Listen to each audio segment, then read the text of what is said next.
그게 울컥한 게 뭐냐면 빛과 소금 되고 싶은 그런 마음이 있었거든요. 그래서 예, 맛을 내는 소금, 그 좋은 소금. 에이, 좋은 소금. 소금도 좋은 소금, 나쁜 소금 있잖아요. 그래서 좋은 소금이 되고 싶습니다. 그래서 이번에는 용서와 치유. 그래서 우리가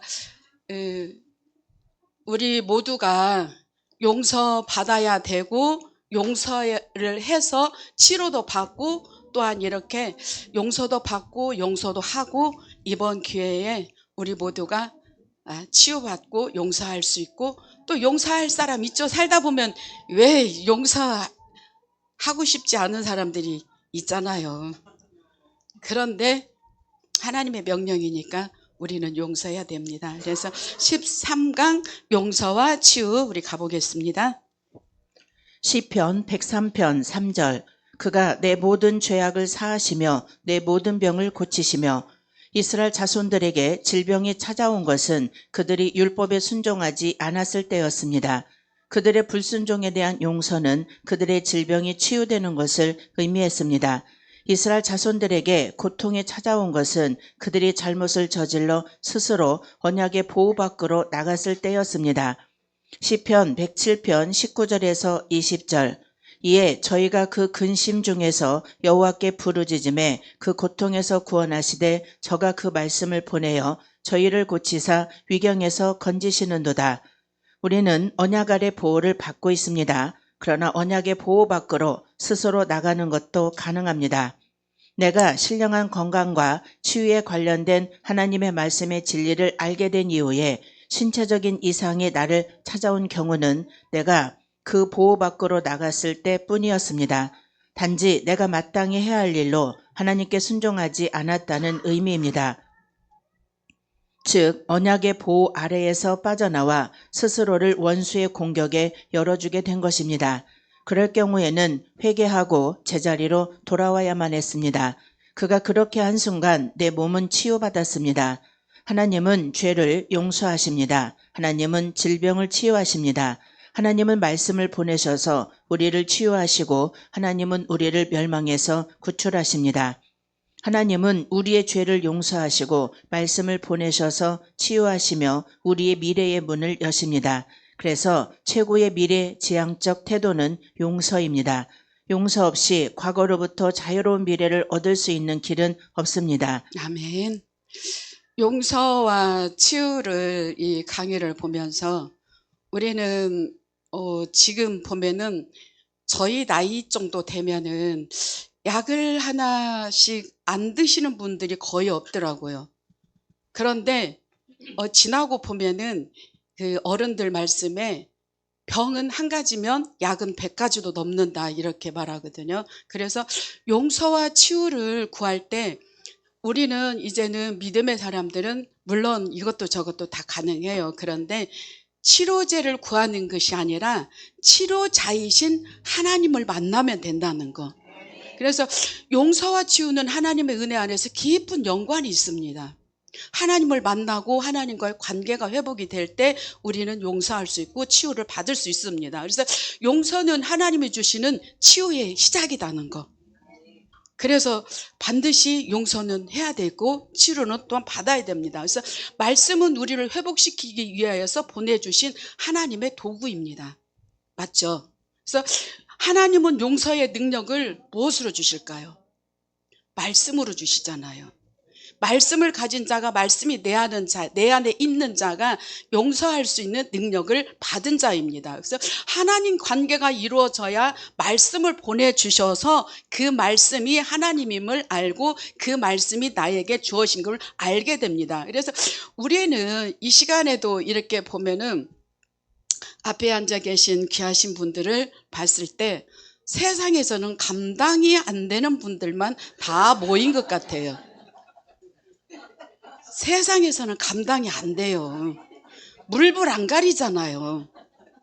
때로는 하나님 때문에 들이대기도 하고. 그런데 하나님만이 우리 모두를 감당하세요. 창조자이시기 때문에. 그리고 치료자이시기 때문에 그렇습니다. 그래서 이게 보니까 말씀 위경 가운데서도 말씀을 보내사 건져주십니다. 말씀을 보내셔서 건져주시거든요. 이 말씀을 나의 것으로 먹어야 되잖아요. 그래서 하나님은 그래서 영육간에 말씀을 보내셔서 영육간에 치유하십니다. 말씀 안에 있을 때만입니다. 그쵸? 그래서 말씀 안에 있을 때만이 있는데 누구에게나 반드시 기회는 옵니다. 기회는 와요. 그래서 기회가 왔을 때 뭐가 나타나냐면 조교가 나타나요. 예, 조교가 나타나요. 그랬을 때 이 조교가 나타났을 때 우리는 어떻게 해야 될까요? 받아들여야 되죠. 이게 바로 그렇게 나타났을 때는 기회구나. 하나님이 나를 치유하시기 위하여 하나님께서 보내시는 시작이구나. 그래서 우리 모두는 용서하고 치유를 받을 수 있을 줄로 믿습니다. 우리는 용서하고 용서받아야 합니다. 그래서 하나님은 우리에게 말씀을 보내주십니다. 우리 인간은 스스로의 힘으로는 진정한 용서와 용서받음을 할 수 없습니다. 그래서 하나님은 용서와 사랑의 말씀을 보내주셔서 용서하며 사랑할 수 있는 이치를 깨닫게 하십니다. 예화, 사법연수원에서 예비검사 교육을 받고 있는 한 연수원생은 심한 위장병으로 병원에 입원하였다. 병명은 만성 위장병이었다. 상담학 박사이기도 한 담당 의사는 그의 과거 어린 시절을 묻게 되었다. 그는 어린 시절 집이 너무나 못 살아 천수답 한마지기밖에 없었다. 그런데 바로 옆에 노는 그 동네 부자의 논이었습니다. 그 부자는 얼마나 노랑이인지 동네 사람들에게 손가락질의 대상이었다고 한다. 그런데 이 부자는 자기 아버지가 짓는 논을 매년 조금씩 쟁기로 먹어들어와 몇 년 후에는 논의 많은 부분을 자신들의 논으로 만들었다고 한다. 이때 아버지는 논도 한마지기밖에 없는 데다 그 부자에게 항상 돈을 꿔다 써야만 되는 형편이므로 울며 겨자 먹기로 말을 못했다. 이때 이 아들은 나이가 너무 어려 다른 물리적 행동은 하지 못하고 마음의 미움만 가지게 되었는데 그것이 병이 되었다는 것이다. 그래서 이 상담 의사는 그 부자를 진심으로 용서하면 위장병이 낫는다고 진단을 내렸다. 이 사법연수원생은 의사의 조언에 적극 참여하여 다소 시간은 걸렸지만 그 부자를 조건 없이 용서했더니 만성 위장병은 온데간데 없어졌다고 한다.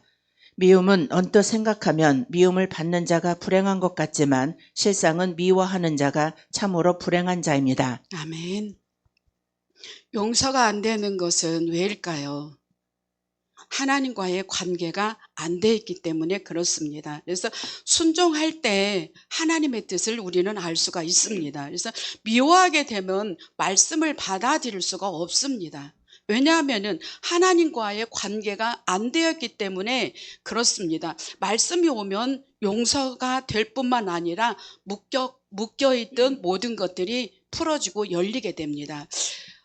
저는 이 말씀을 보면서 용서할 수 있는 것은 받아들일 수 있는 거잖아요. 용서할 수 있다는 것은 내가 받아들이는 거잖아요. 말씀을 받아들이고 또한 순종할 때 용서할 수 있는 마음을 누가 주시냐면 말씀으로 하나님이 주세요. 그래서 내 안에 사랑이라는 이 사랑의 마음을 주셔서 상대에게 미움이 없어지고 용서할 수 있는 마음, 사랑의 마음을 부어주시기 때문에 그 상대가 아무리 미워하는 일을 해도 영향받지 않고 사랑할 수 있는 말씀의 능력으로 우리에게 부어주시는 줄로 믿습니다. 예화 2. 천식으로 심하게 고생하던 윌리엄은 정년이 되기도 전에 퇴직 신청을 했다. 얼마 전에는 폐렴까지 걸렸는데 회복될 기미가 전혀 보이지 않았다. 그는 기도 모임에 와서 예수님께 아픔을 치유해달라고 구했다. 그의 얼굴은 너무 굳어 있어서 마치 석고상 같았다.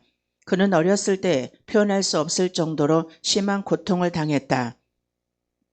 부모는 그를 원하지 않았고 심하게 때리기까지 했다. 결국 양부모 밑에서 자라게 되었는데 그곳에서도 상황은 별반 나아지지 않았다. 그들이 그를 입양한 이유는 단지 대를 잇기 위해서였다. 그는 현실과 타협할 수 없었고 자신의 정체성을 발견할 수도 없었다.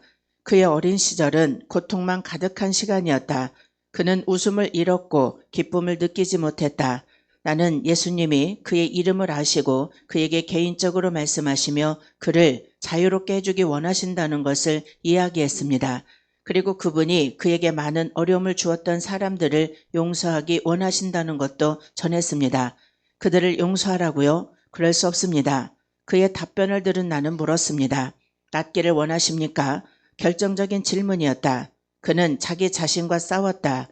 네라는 대답을 하기까지 정말 힘든 싸움이었다. 그는 그렇게 오랫동안 어깨에 짊어지고 다녔던 무거운 짐을 십자가 아래 내려놓았다. 주님이 그에게 용서할 수 있는 힘을 주셨습니다. 예수님은 일생 동안 갇혀있던 감옥에서 그를 해방시키셨습니다. 그의 내적인 문제가 해결되고 나니 기관지도 치유되었습니다. 우리 주님의 역사를 함께 경험한다는 것, 그분께 무한한 방법이 있다는 사실을 깨닫는 것은 너무나 감격스럽습니다. 아멘. 용서하지 못한 그 마음이 우리의 몸과 영혼을 병들게 합니다. 그래서 실은 그들을 용서하는 것이 실은 나를 살리는 일이라고 했잖아요. 그래서 용서할 때 용서하는 만큼 치유되고 용서한 만큼 우리가 회복이 됩니다. 그래서 말씀이 내 안에 올 때 치유가 될 뿐만 아니라 영성의 눈이 열리게 됩니다. 시간이 왜 이렇게 빨리 가요? 네. 우리가 서로 용서해야 합니다. 그러나 우리는 용서의 능력이 부족합니다. 그래서 하나님은 우리에게 말씀을 보내주셔서 왜 우리가 용서를 해야 하는지 그 이치를 깨닫게 하시며 용서할 수 있는 힘을 주십니다. 이 용서의 이치를 깨닫게 하고 용서할 수 있도록 힘을 가진 이 말씀이 우리에게 다가올 때 우리는 축복받은 용서의 삶, 치유의 삶을 살아갈 수 있습니다. 우리는 용서한 만큼 치유되며 치유된 만큼 행복해지고 행복해진 만큼 하나님의 세상 이치가 깨달아집니다. 아멘. 용서한다는 것은 덮는다는 것입니다. 그래서 용서는 기억을 지우는 것이 아니라 그 기억에서 묶이지 않는 것입니다. 때로는 그래서 묶이지 않고 우리가 자유를 얻는 일이죠. 그래서 그때 평강이 내 안에 찾아와서 하나님의 말씀이 내 안에 찾아오셔서 회복시킵니다. 그래서 하나님이 우리를 치유하시는 방법은 뭘로 하시냐? 말씀을 보내주셔서 치유하십니다. 그래서 진정한 용서를 할 수 있는 힘은 어디서 옵니까? 말씀에서 오잖아요. 말씀을 통해서 우리에게 주어집니다. 그래서 저와 우리 모두에는 각자 가정에서 영적인 가장으로 하나님이 세우셨잖아요. 가정에서 저는 전북에 오신 분 없죠? 전라도 대표로 왔습니다. 가정의 대표로 왔고 교회 대표로 왔어요. 그래서 일당 아마 1000을 해야 되겠죠. 그래서 이렇게 하나님께서 영적인 가장으로 리더로 세워주셨다는 것을 너무도 감사하고 정말로 이게 할 시간이 너무 짧긴 하네요. 하고 싶은 말은 너무 많은데. 그래서 우리가 내 안에 질병이 있다 할지라도 치료자보다 치료자이신 하나님을 구할 수 있고 이 말씀을 구할 수 있는 저와 여러분 다 되시길 바라면서 이 말씀 드렸습니다. 아멘. 감사합니다.